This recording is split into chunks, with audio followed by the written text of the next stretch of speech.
पाठ 3 एकता टूटने पर When Unity Breaks। पठन से पूर्व बिफोर रीडिंग। यह बात निर्विवाद सत्य है कि आपस में यदि एकता हो तो कठिन से कठिन कार्य आसानी से हो जाते हैं। हमारे शत्रु हमारी एकता से भय खाते हैं, इसलिए वे हमारी एकता को तोड़ने का प्रयास करते हैं। हमारे लिए यह आवश्यक है कि हम शत्रुओं के षड्यंत्रों के प्रति सतर्क रहें और अपने घर, परिवार, परिवेश, समाज तथा देश में सबसे प्रेम बनाए रखें। सोचिए, लेट्स थिंक। मित्रता में आपसी विश्वास, संवाद और सूझबूझ क्यों जरूरी है? जीवन मूल्य, वैल्यूज।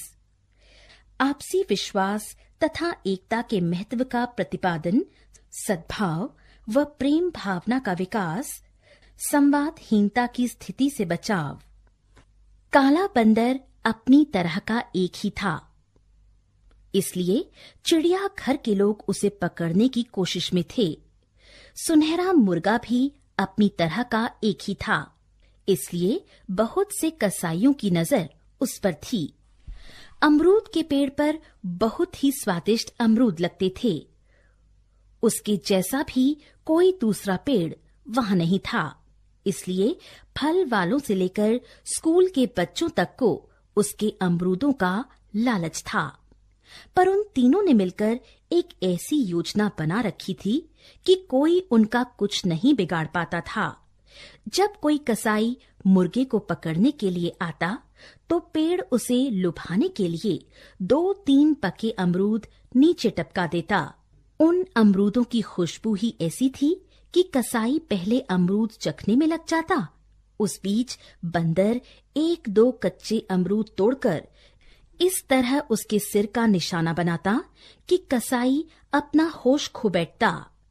आखिर जब वह ऊपर की तरफ देखता तो बंदर मुर्गे को पीठ पर बिठाए मुंह पिचकाता नजर आता। कसाई हारकर वहां से चलने लगता तो पता चलता कि उसका थैला भी गायब है। थैला सामान सहित पेड़ की सबसे ऊंची टहनी पर लटक रहा होता। साथ ही पेड़ साए साए करता उसकी हालत का मजा ले रहा होता। जब चिड़ियाघर के लोग बंदर को घेरने के लिए आते तब पेड़ उसे अपनी पत्तियों और शाखाओं में छिपा लेता। किसी की उस पर नजर नहीं पड़ती। नीचे मुर्गा जोर जोर से पंख फड़फड़ाकर इतना धूल उड़ा देता कि उनके लिए वहां खड़े होकर सांस लेना मुश्किल हो जाता। आखिर वे वहां से हटने लगते तो पेड़ अपने सबसे पिलपिले अमरूद नीचे टपकाकर उन्हें फिसला देता। वे किसी तरह गिरते पड़ते वहां से लौटते तो उन्हें पता चलता कि उनका बंदर पकड़ने का जाल मुर्गे की चोंच में है और मुर्गा पेड़ की सबसे ऊंची टहनी पर जा बैठा है। थोड़ी दूर जाने पर उन्हें पीछे से मुर्गे की बांग सुनाई दे जाती, कुकड़ू कुकड़ू। लगता जैसे मुर्गा उनका मजाक उड़ा रहा है। इसी तरह जब फल वाले या स्कूल के बच्चे पेड़ से अमरूद तोड़ने के लिए आते तब पहले उनका सामना बंदर से होता। बंदर इस तरह उनके इर्द गिर्द चक्कर काटता और उन्हें डराता कि उनका पेड़ के नजदीक जाने का हौसला ही न होता। अगर उन लोगों के पास कोई खाने पीने का सामान होता तो उसे भी वह चट कर जाता। मौका लगने पर किसी के बाल नोच देता, किसी के कान उमेट देता। इतने पर भी वे लोग पेड़ के नजदीक पहुंच जाते तो वहां उन्हें मुर्गा बेजान सा तड़पता हुआ नजर आता। मुर्गे की चोंच एक अमरूद में होती, जैसे कि अमरूद खाकर ही उसकी यह हालत हुई हो। लोग बीमारी के डर से अमरूद तोड़ने का इरादा छोड़कर वहां से लौट पड़ते।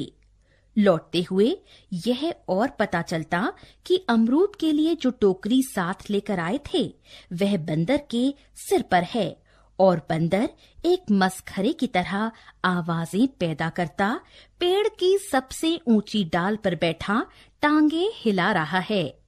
इस तरह वे मजे में दिन काट रहे थे कि एक दिन घनघोर घटाएं घिर आईं। पहले मूसलाधार वर्षा हुई, फिर ओले गिरने लगे। जब उन तीनों ने साथ मिलकर अपना अपना बचाव करने की योजना बनाई थी, तब इस दिन की बात नहीं सोची थी। पेड़ अपनी जगह परेशान था। ओलों से उसके सब अमरूद नष्ट हुए जा रहे थे। बंदर का अपनी जगह भीग भीग कर बुरा हाल था।